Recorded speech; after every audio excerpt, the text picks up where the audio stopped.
members of our Congress, you will always have within our government those that are above the law.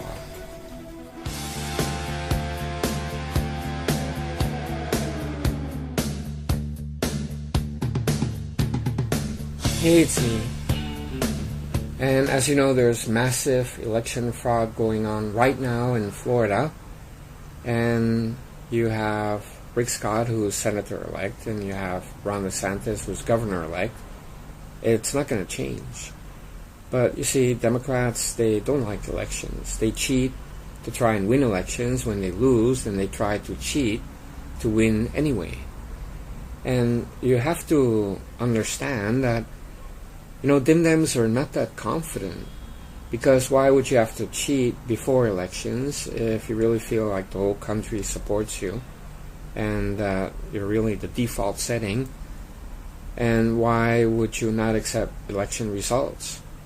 It's really always the Democrats that cannot stand to lose. They're still crying about 2016, trying to get rid of a president that was elected. So what makes you think they would accept midterm results? They thought it was going to be a blue wave, so they wouldn't have to cheat and engage in massive election fraud. And they probably did to get even the results that they got. But they were very disappointed, and so they engaged their cheating psyche once again. It's something you can set your watch to. It's that Democrats will cheat in elections. And you remember 2000, I don't, but I read about it. And it's the same county.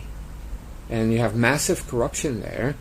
And I just saw a headline, I didn't read the article, but some woman in Minnesota received a ballot from that county, from Florida, where she lived 5 years ago, which means that the person in charge of elections there is sending ballots to people that don't even live in Florida for 5 years or more. And so they're stuffing this election with people that were registered at one time, but they're not able to vote right now in Florida. So it's massive election fraud. The person in charge, Brenda Snopes or Scopes or whatever her damn name is, she's already being reprimanded for corrupt behavior.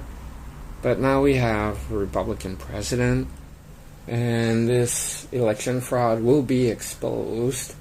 Now, I don't know what happened in Arizona, but suddenly Tucson came out, and they found a whole new bunch of ballot boxes. What a surprise. And so suddenly Sinema is in the lead, and it's very suspicious there as well. And you can imagine in many of those Democrat states or blue states, they had massive election fraud as well. And it could be even in Michigan. And it's sad. But it goes to show you that even with all this cheating, which they engaged in before the midterms, they still lost many key races. And yeah, maybe they got the House back, but you have to understand, these people are pretty desperate. And they somehow know that no matter what they say, their bravado about how the whole country thinks as they do, they don't feel confident about elections. Did you notice that? And so they have to get in foreigners, a caravan here, a caravan there, and they have to cheat. They have to engage in election fraud to hopefully win, because they're not all that. Now, in the midterms, yeah, some of the House seats went back to Democrat, but they were originally Democrat seats. And it's not a major deal. That's why they're so disappointed. They were hoping to flip a lot of Republican seats. It didn't happen. And as other people said, you had a lot of people that were cowardly and got out because they thought they would lose.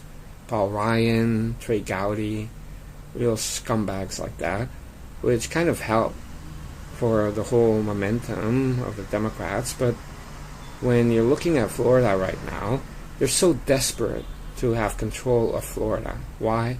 Because of 2020 and beyond. Florida's going to be a key. If Trump wins Florida, it's going to be a repeat of 2016. And so again, It's part of their election fraud. I mean, they're cheating right now, not just for the midterms, but they're cheating ahead of time for 2020. That's what they're doing. And it's pathetic. Rick Scott's going to be the senator. Ron DeSantis is the governor, because that's how Floridians voted, and they won, and that's it.